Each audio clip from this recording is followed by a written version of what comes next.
ባየር ሙኒክ ፈላጊዎች የበዙለትን ኮከብ ተጫዋቹን ለድርድር እንደማያቀርብ አስታወቀ። ወደ ሪያል ማድሪድ የመምራት ፍላጎት እንዳለው የባሎን ዶር አሸናፊው ተናገረ። ሊቨርፑል ከአርነ ስሎት ተተኪ ጋር ንግግር በማድረግ ላይ መሆኑ ተገለጸ። ሰላም እንዴት ናችሁ? የመጋቢት 18 አጫጭር ስፖርት መረጃዎችን ይዤላችሁ ቀርብ ያለው መልካም ቆይታ። ማይክል ኦሊሴ በእንግሊዝና ስፔን ክለቦች እየተፈለገ ቢገኝም ባየር ሙኒክ ግን ለድርድር የማይቀርብ ተጫዋች ነው ብሏል። ባየርን ኢንሳይደርን ዋቢ አድርጎ ቢልድ ባወጣው መረጃ ፈረንሳዊ ኮከብ ማይክል ኦሊሴ በበርካታ ክለቦች እየተፈለገ ይገኛል። ዋነኞቹ ፈላጊዎችም የእንግሊዝ ክለቦች ሲሆኑ የአውሮፓ ኃያሉ ክለብ ሪያል ማድሪድም የተጫዋቹ ፈላጊ ሆኖ ብቅ ብሏል ሲል መረጃው አትቷል። ሪያል ማድሪድ ተጫዋቹን የግሉ ለማድረግ 165 ሚሊዮን ዩሮ ማዘጋጀቱን የተሰማም ሲሆን በአንጻሩ በአመቱ መጨረሻ ከሞሳላ ጋር የሚለያየው ሊቨርፑል ምትኩ አድርጎ ለማስፈረም ፍላጎት ያለው ሌላኛው ክለብ መሆኑና እስከ 200 ሚሊዮን ዩሮ ለመክፈል ዝግጁ ሊሆን እንደሚችል ተሰምቷል። ነገር ግን ቢልድ የባየር ሙኒክ ስፖርቲንግ ዳይሬክተርና ስራ አስኪያጅን አናግሬ አገኘሁት ባለው መረጃ እስከ 2029 በክለቡ ውል ያለው ተጫዋቹ ወደ የትኛውም ክለብ እንደማያመራና ባየር ሙኒክም ምንም አይነት ድርድር ለማድረግ ፍላጎት እንደሌለው አውቄያለሁ ብሏል። ዌስትሃም ዩናይትድ የክለቡ ደጋፊዎችን ትኬት ለመግዛት የክለቡ ደጋፊነት ማስረጃን ጠየቀ።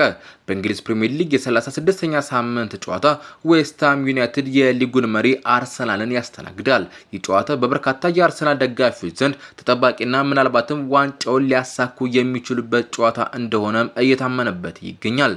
በዚህም በርካታ የአርሰናል ደጋፊዎች ጨዋታውን ለመታደብ ከፍተኛ ፍላጎት ማሳየታቸውና ከአዌይ ደጋፊዎች ቦታ በተጨማሪም የዌስትሃም ዩናይትድ ደጋፊዎች የሚገቡበት ቦታ ትኬት ገዝተው ለመግባት እንደሚፈልጉም ተሰምቷል።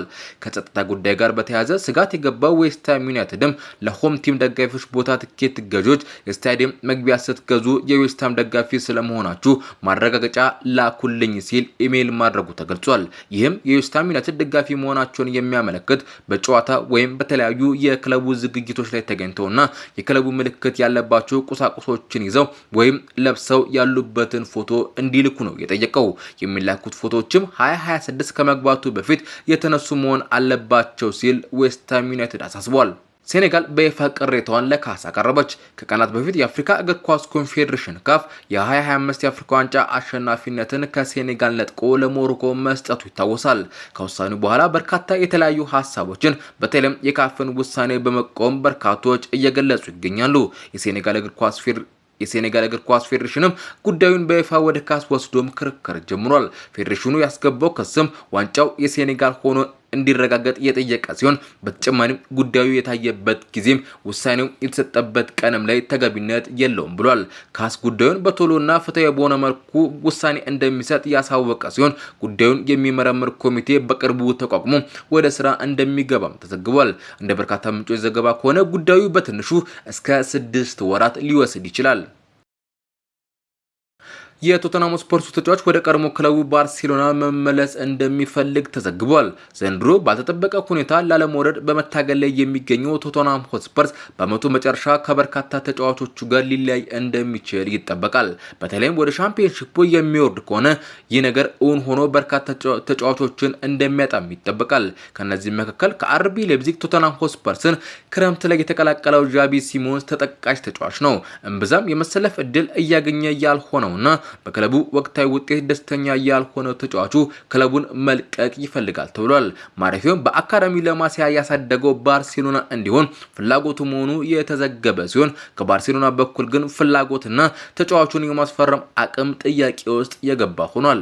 እስከ 2030 በስፐርስ ውል ያለው ዣቪ ሲሞንስ በ65 ሚሊዮን ዩሮ የዝውውር ዋጋ የለንደኑ ክለብ መቀላቀሉ የሚታወስ ሲሆን ተጫዋቹን ለማስፈረም 40 ሚሊዮን ዩሮ መነሻ የመደራደሪያ ገንዘብ ነው ሲልም ኤል ናሲዮናል አስነብቧል። በውድድር አመቱ መጨረሻ ከማንቸስተር ዩናይትድ የሚለቀው ካዜሚሮ በአሜሪካ ክለቦች እየተፈለገ ይገኛል። ብራዚላዊ ተጫዋች ከቀናት በፊት የውድድር አመቱ ሲፈጸም ከማንቸስተር ዩናይትድ ጋር እንደሚለያይ ማሳወቁ የሚታወስ ሲሆን ቀጣይ ማረፊያው የት ይሆናል የሚለው አጓጊ ሆኗል። የአሜሪካው ሜጀር ሊግ ሶከር ተሳታፊ የሆኑት ኢንተር ሚያሚና ኤልኤ ጋላክሲ ዋነኛ የተጫዋቹ ፈላጊ የሆኑ ክለቦች መሆናቸውንም የዘ አትሌቲኮ ዘጋቢ ቶም ቦገርት አስነብቧል። ነገር ግን ሁለቱም ክለቦች ተጫዋቹን ለማስፈረም የግድ አሜሪካዊ ያልሆነ አንድ ተጫዋች ከክለባቸው የመቀነስ ግዴታ ውስጥ እንደሚገቡም ቦገርት አሳውቋል። ሊቨርፑል የአርነ ስሎት ተተኪ እያዘጋጀ መሆኑ ተገለጸ።